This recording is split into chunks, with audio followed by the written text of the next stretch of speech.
So helping behavior and dispositional, uh, sorry, empathetic concern in the principle of care. So this literature was a little difficult for me. I had to reread it twice because I felt like all of it sounded the same, and I knew that wasn't the case. And I'm so happy I did, because the thing that stuck with me the most was the difference between altruism and egoism. That was like, wow.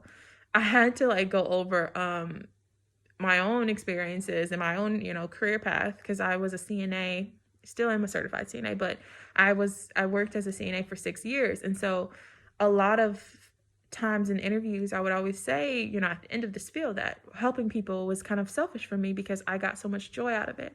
And I was going over the literature and I was like, was that egoism that I wanted to help people because it made me happy to be able to help people, or was it altruism? And so it was just, it was just interesting because it definitely made me look inside myself for answers. I definitely am happy that I went back and read this one a couple times. So the TED Talk. Okay, so I was already excited for this TED Talk because everyone loves TED Talks. But it was really amazing. I sent it to a few of my friends as well as my sisters, because first of all, his warm up alone. I'm a known empathizer, so his warm up alone had me just like, wow.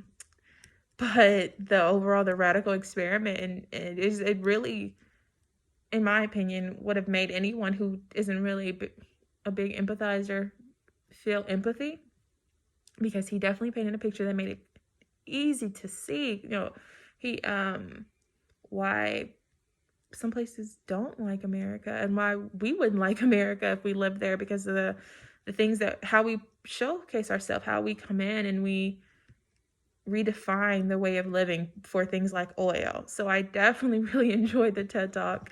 Hoping we get more TED Talks in the future.